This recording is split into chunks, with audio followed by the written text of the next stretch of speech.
नमस्ते विद्यार्थियों, मैं एनपी सिंह आपके समक्ष पुनः हाजिर हूँ। केपी कॉलेज की ऑनलाइन क्लास में आप सभी विद्यार्थियों का तहे दिल से हार्दिक स्वागत एवं हार्दिक अभिनंदन करता हूँ। आज बीए द्वितीय वर्ष का जो प्रकरण वेरी इंपॉर्टेंट मोस्ट कह सकते हैं, नेपोलियन बोनापार्ट के पतन के कारणों को लेकर आपके सामने उपस्थित हुआ हूं। नेपोलियन बोनापार्ट के पतन के कौन कौन से कारण जिम्मेदार हुआ करते हैं। अगले वीडियो में हमने नेपोलियन बोनापार्ट के विजय अभियानों के बारे में पढ़ा था, उसके कुछ प्रशासनिक सुधारों के बारे में पढ़ा और आज हम उसके पतन के बारे में एक एक बिंदु के ऊपर विस्तार से अध्ययन करेंगे।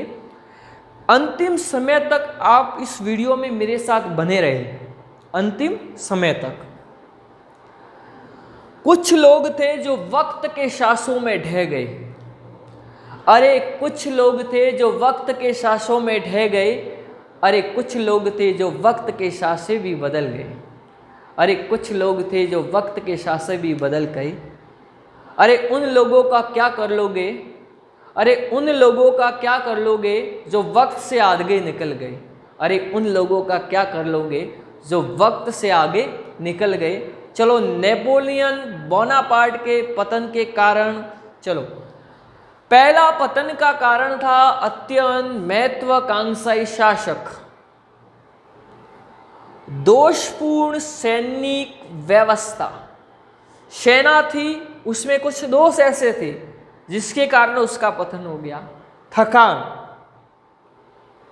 रण क्षेत्र में जाते समय पहले वर्तमान में देखा जाता है, युवा अवस्था में जोश था, तब रण क्षेत्र में जब कूद पड़ता था उसमें जोश और उत्साह हुआ करता। जैसे ही वो बुढ़ा हो जाता है, वृद्ध हो जाता है, उसमें पहले जैसा जोश नहीं रह पाता।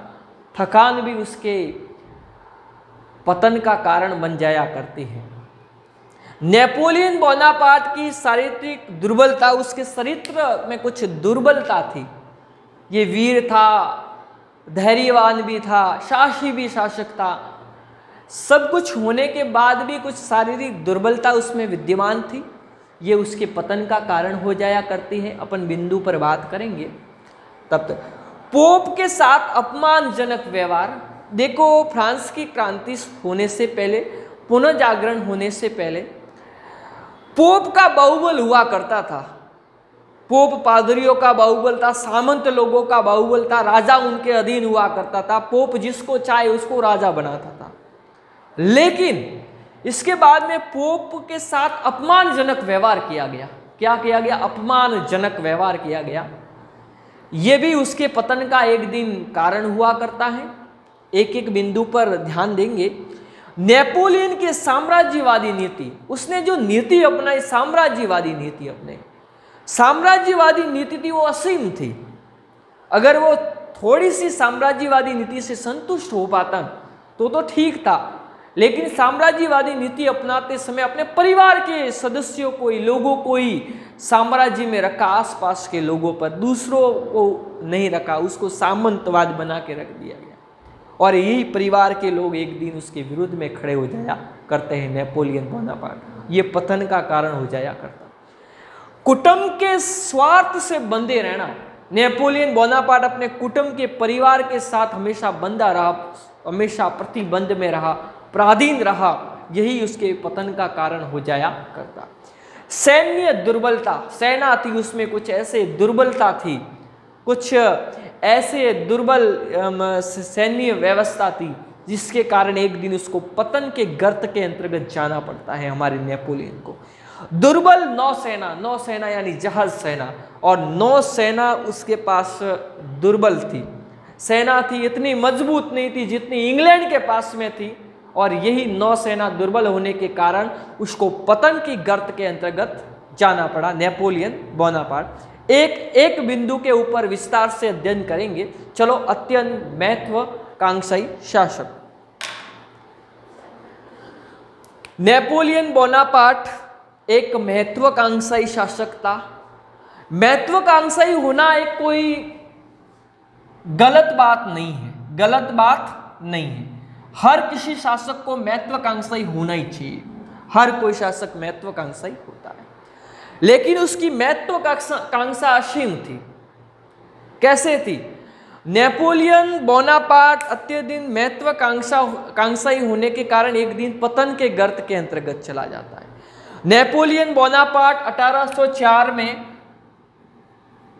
फ्रांस का शासक बनता है। कहाँ का शासक बनता है? फ्रांस का शासक। फ्रांस का शासक बनने के बाद उसकी महत्वाकांक्षा बढ़ जाती है। पहले तो वो फ्रांस को विजिट करता है। किसको विजिट करता है? पूरे फ्रांस को विजिट करता है। और फ्रांस को विजिट करने के बाद वो यूरोप को भी विजिट करने, यानी यूरोप में भी अपनी प्रभुसत्ता स्थापित करने के लिए उसके ऊपर भी सैन्य अभियान चलाता है। और यहाँ से भी उसकी महत्वाकांक्षा की पूर्ति नहीं होती है, तो वो विश्व विजेता बनने का सपना देखता है। अरे सपने वो नहीं होते जो नींद में आते हैं, अरे सपने तो वो हुआ करते हैं जो नींद नहीं आने देते। और इसी प्रकार उसके सपने थे विश्व विजेता बनने के नेपोलियन बोनापार्ट के।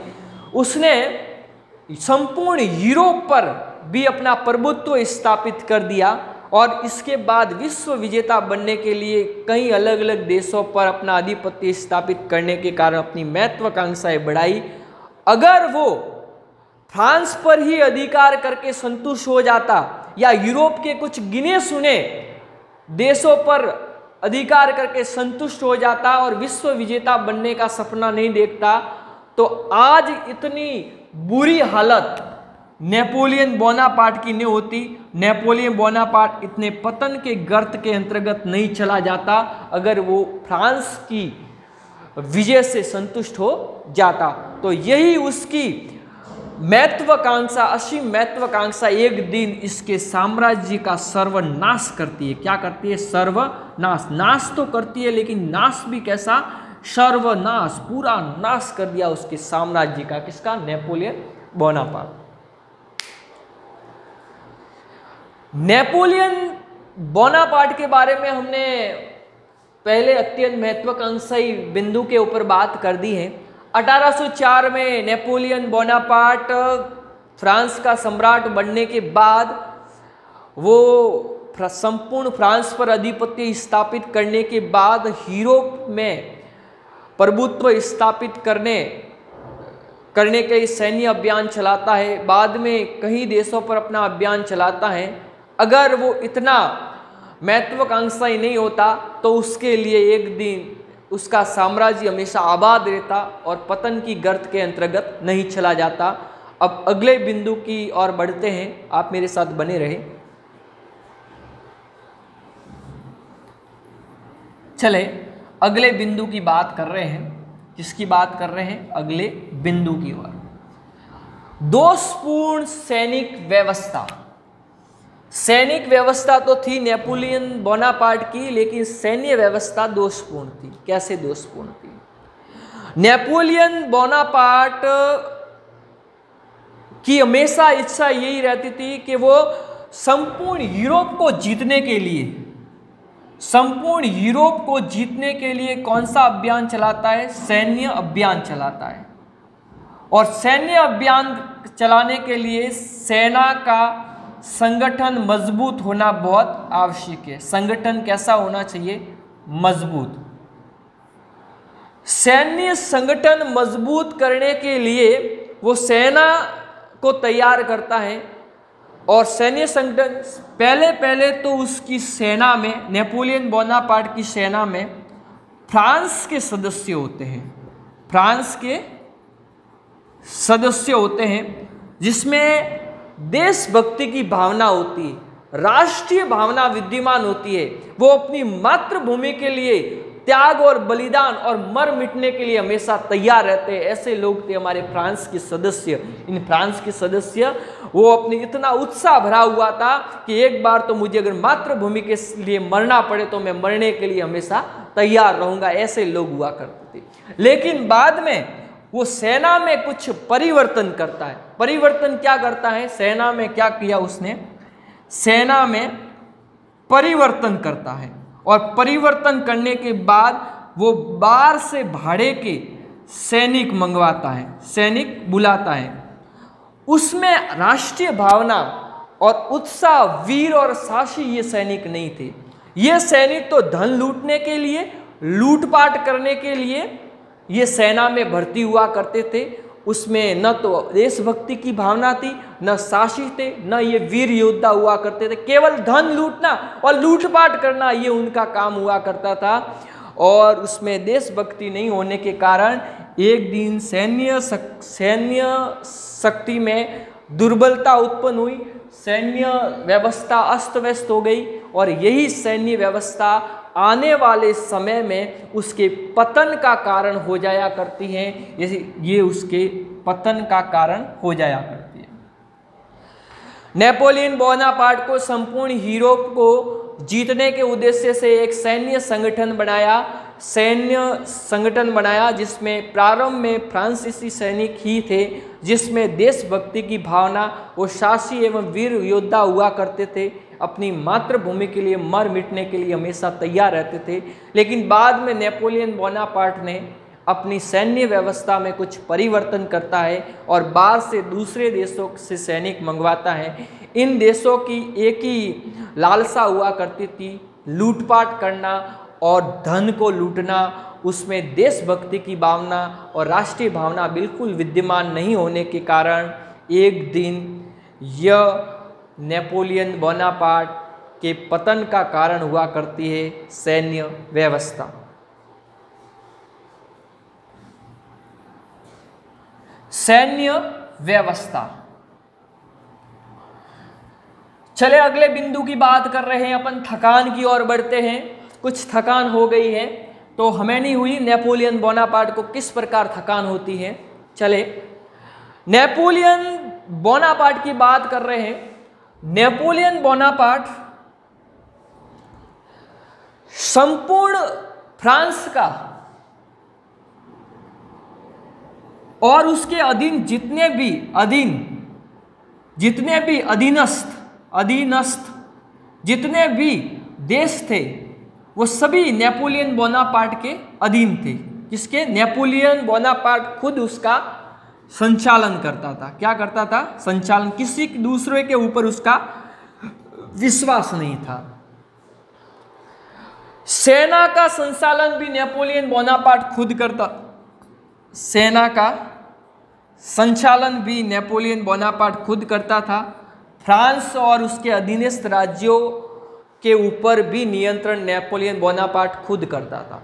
यहां तक कि युद्ध भूमि में अगर उसको जाना पड़ता था, रण क्षेत्र में कूदना पड़ता था, तो खुद सेना के साथ में जाया करता था। रण क्षेत्र में कौन? नेपोलियन बोनापार्ट रण क्षेत्र में खुद कूदा करता था, यानी खुद रण क्षेत्र में जाया करता था नेपोलियन बोनापार्ट। कौन जाया करता था? नेपोलियन बोनापार्ट खुद रण क्षेत्र में नेपोलियन बोनापार्ट खुद जाया करता था। जिसके कारण ये सारे दिन व्यस्त होने के कारण उसका परिवार है वो बड़ा दुखी रहता था कि देखो भाई साहब को टाइम भी नहीं मिलता है परिवार हमारे लिए। इसलिए उसका परिवार है वो हमेशा दुखी रहता था कि भाई साहब को परिवार के लिए समय नहीं है। जैसे जैसे पहले तो देखा जाता है कि युद्ध भूमि में नेपोलियन बोनापार्ट युवा था, शरीर में जोश था, युवा था, तो युद्ध भूमि में वीर और साहसी कुशल नेतृत्व किया करता था।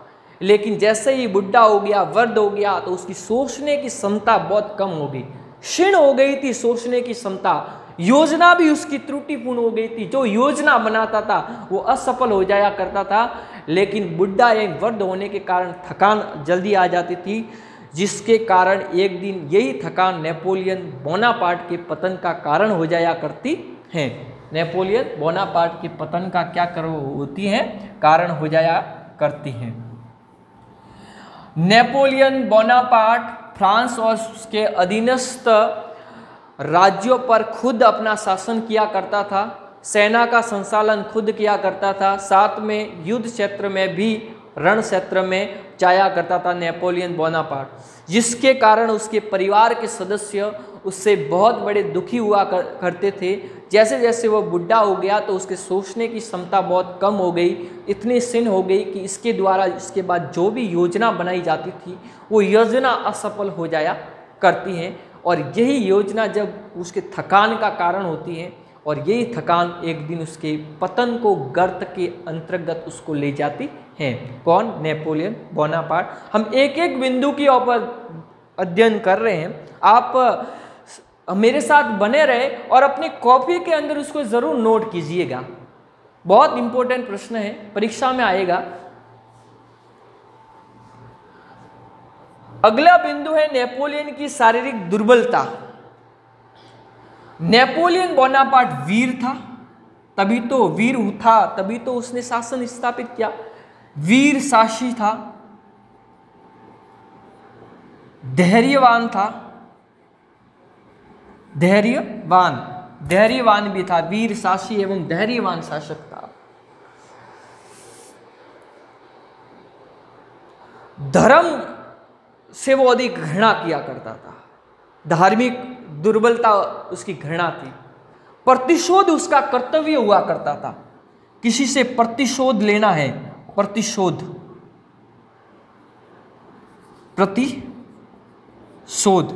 प्रतिशोध लेना है, वो उसका कर्तव्य हुआ करता था। प्रतिशोध क्या था? उसका कर्तव्य। धर्म के बारे में वो बहुत अधिक घृणा किया करता था नेपोलियन बोनापार्ट। ये एक उसमें ये अच्छा एक कूटनीतिज्ञ भी था, चरित्रवान भी था, लेकिन इसको किसी के ऊपर विश्वास नहीं था, दूसरे देशों के ऊपर विश्वास नहीं था। क्योंकि अगर वो किसी दूसरे देश पर आक्रमण करता था, कोई भी दूसरा देश उसके साथ संधि करता था, तो संधि करने के बाद उनके ऊपर इतना विश्वास नहीं करता था। विश्वास नहीं करने के बाद जब उसको संदेह होता उनके ऊपर, तो वो उसके ऊपर आक्रमण कर लेता था। और यही उसका अविश्वास नहीं होने के कारण कई देश जैसे इंग्लैंड है, इंग्लैंड, प्रसा और ऑस्ट्रिया आदि देशों पर ये उसने लगातार आक्रमण कर दिया, संधि का उसमें कोई महत्व नहीं किया। तो यही कार्य एक दिन उसके लिए पतन का कारण हो जाया करता है हमारे नेपोलियन बोनापार्ट का। वीर शासी धैर्यवान होने के बाद भी उसको अपने दूसरे देशों के ऊपर विश्वास नहीं था, संधि करता था लेकिन विश्वास नहीं करता था, और इसी अविश्वास के कारण एक दिन ये पतन, ये थोड़ा भी संदेह होने पर दूसरे देशों के ऊपर आक्रमण कर लेता था, और यही कारण एक दिन उसको पतन के गर्त के अंतर्गत ले जाकर छोड़ देता है। चलो अगले बिंदु की बात कर रहे हैं, पोप के साथ अपमानजनक व्यवहार हुआ था। चलो पोप के साथ अपमानजनक व्यवहार। क्रांति की बात करें, जब फ्रांस की क्रांति हुई 1789 ईस्वी के अंतर्गत, तब सर्स को पूरी तरह से कुचल दिया था। क्या दिया? कुचल दिया, नष्ट कर दिया सर्स को। इसके बाद में अपन बात करते हैं 1792 ईस्वी की एक घटना है। 1701 अंबिया नगर हुआ करता था, जिसे फ्रांस ने उसे अपने अधीन कर दिया। अंबिया नगर जो पोप का अधिकार हुआ करता था, फ्रांस ने उसको अपने अधीन कर दिया था। अंबिया नगर को, कौन सा नगर था? अंबिया नगर को पोप ने उसके अधीन कर दिया। एक घटना और हुई थी, वो घटना थी 1796 की बात करें अपन। कब की बात कर रहे हैं? 1796 की बात कर रहे हैं। एक घटना हुई जब नेपोलियन बोनापार्ट ने इटली पर आक्रमण कर दिया, तो इटली के एक पोप वहां विराजते थे। कौन विराजते थे? पोप को बंदी बना दिया। पोप सर्वोपरि हुआ करते थे और बंदी बना के फ्रांस में लेकर आए, जिसके कारण पोप उनसे नाराज हो गए। पोप के साथ कैसा व्यवहार हुआ? अपमानजनक। कैसा व्यवहार हुआ पोप के साथ? अपमानजनक व्यवहार हुआ। व्यवहार भी कैसा हुआ? अपमानजनक हुआ। एक घटना और बात करते हैं, पोप के साथ कौन सा अपमानजनक व्यवहार होता है। बात है 1804 में। 1804 में नेपोलियन क्या बनता है? सम्राट बनता है। क्या बनता है? सम्राट। नेपोलियन बोनापार्ट का मानना था कि मैं स्वयं सम्राट बना है, मुझे किसी के पूछने की जरूरत नहीं। पहले क्या होता था, पोप के आज्ञा से ही किसी को राजा व सम्राट यानी उसका मुकुट पहनाया जाता था। लेकिन नेपोलियन बोनापार्ट ने पोप की आज्ञा न लेकर स्वयं मुकुट धारण कर दिया अपने सिर पर, जिसके कारण पोप उनसे बहुत अधिक नाराज हो गए। क्या हो गए? पोप मुकुट हैं, मुकुट स्वयं धारण कर दिया नेपोलियन ने, जिसके कारण पोप नाराज हो गया। किससे नाराज हो गया? नेपोलियन बोनापार्ट से, जिसके कारण कैथोलिक धर्म की जनता उस नेपोलियन बोनापार्ट से बहुत अधिक घृणा करने लगी और पोप भी उससे नाराज हो गए, उसकी भावनाओं को ठेस पहुंचने लगी। कैथोलिक धर्म की जो जनता है वो उससे नाराज हो गई। किससे? नेपोलियन बोनापार्ट की। जब जनता नाराज होती है तो क्या हो जाता है? पतन हो जाता है। क्या हो जाता है? पतन हो जाता है। ये घटना हुई थी। कैथोलिक धर्म के लोग मानने लगे कि नेपोलियन बोनापार्ट एक धर्म विरोधी है, वो राजतंत्र का विरोधी है, जिसके कारण उसका पतन हो गया।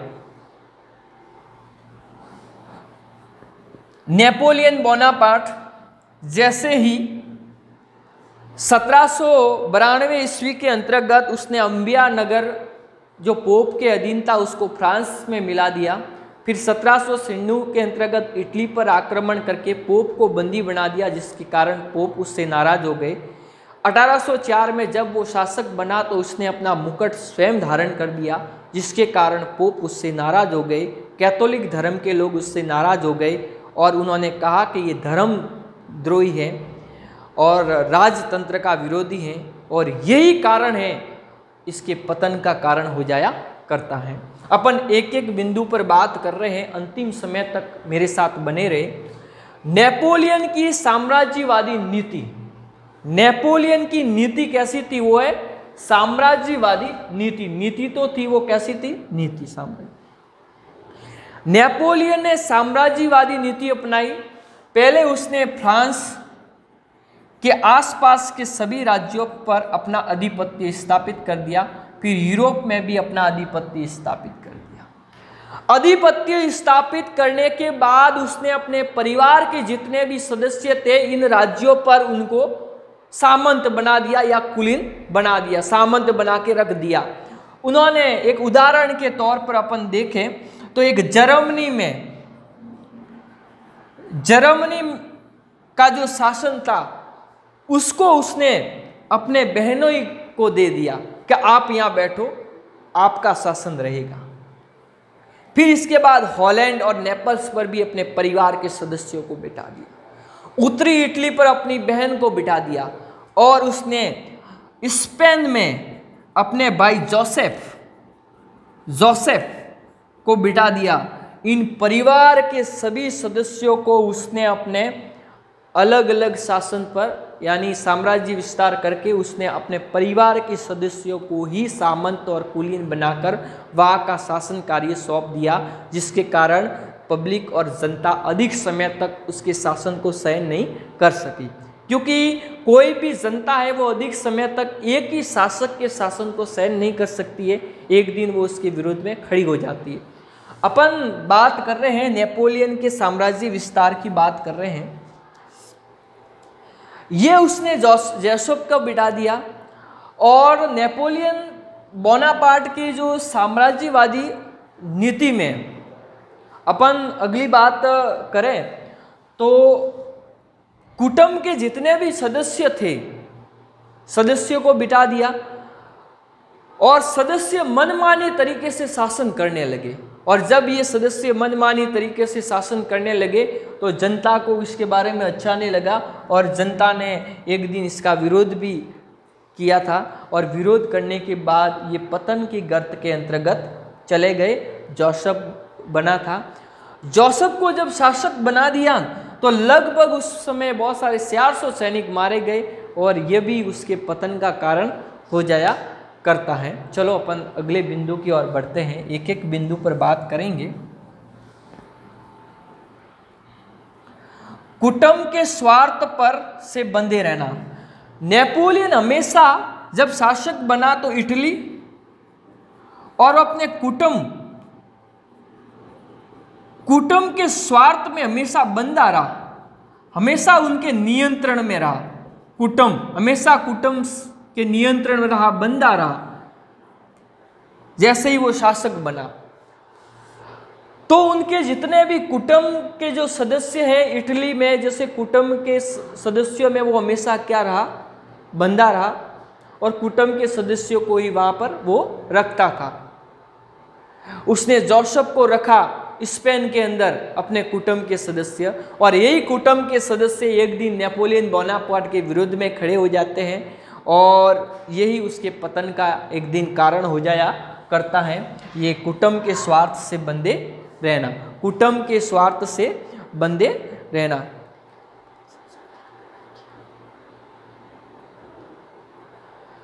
उसने अपने कुटुंब के सदस्यों को रखने के लिए अपार जनशक्ति, धन का व्यर्थ व्यय कर दिया, अपने परिवार के ऊपर अथाह पैसे खर्च करता था। ये शान शौकत की जिंदगी जीते थे उनके कुटुंब के लोग, जिसके कारण फ्रांस की आर्थिक स्थिति खराब हो गई थी और यही उसके पतन का कारण एक दिन हो जाया करता है। चलो अगले बिंदु की अपन बात कर रहे हैं, सैन्य दुर्बलता। सैन्य दुर्बलता। नेपोलियन बोनापार्ट हमेशा युद्ध विजय और अभियानों में व्यस्त रहता था। उसने साधनों की ओर कभी ध्यान नहीं दिया, साधनों और सेना की ओर कभी ध्यान नहीं दिया। पर्याप्त समय नहीं था उनके पास, इसलिए ध्यान नहीं दिया। केवल सैन्य अभियान ही करता रहता था, कभी ध्यान इसके ऊपर उसने दिया ही नहीं। धीरे धीरे साधन खत्म हो गए और सेना में भी दुर्बलता आने लगी। पहले क्या होता था कि फ्रांसीसी में एक सैन्य अभियान चलाया जाता था जिसमें 14 वर्ष के जितने भी लोग थे, 14 वर्ष के जितने भी लोग थे, यानी विद्यार्थी या बच्चे हुआ करते थे, उनको सैन्य शिक्षा दी जाती थी, सेना में पूरा निपुण किया जाता था। लेकिन एक दिन एक ऐसा समय भी फ्रांस में देखने को मिलता है और अंतिम समय में नेपोलियन बोनापार्ट सभी सैन्य अभियानों और विजय अभियानों को आत्मसमर्पण कर लेता है, उसको हमेशा के लिए त्यागता है और यही कारण एक दिन उसके पतन का कारण हो जाया करता है। चलो दुर्बल नौसेना। नेपोलियन बोनापार्ट के पास एक नौसेना तो थी, लेकिन नौसेना थी दुर्बल। वो हमेशा उसकी साह यही रहती थी इंग्लैंड को परास्त करने में, इंग्लैंड को हमेशा नीचा दिखाने में, हमेशा ये नेपोलियन बोनापार्ट प्रयास करता था। उनके पास नौसेना तो थी, जल सेना, लेकिन वो इतनी शक्तिशाली नहीं थी। सेना कैसी थी? दुर्बल सेना थी। वो इंग्लैंड को बार बार परास्त करने का प्रयास किया लेकिन असफल हो जाया करता है। 4 बार नौसेना, 4 बार नेपोलियन असफल हो जाने के बाद फिर भी वो दुर्बल नौसेना को, यानी जो नौसेना थी उसको शक्तिशाली बनाने का प्रयास नहीं करता है और यही दुर्बल नौसेना आने वाले समय में पतन की गर्त के अंतर्गत चली जाती है और यही दुर्बल नौसेना पतन के गर्त के अंतर्गत चली जाती है। हमने इस वीडियो में एक एक बिंदु के ऊपर विस्तार से अध्ययन किया है।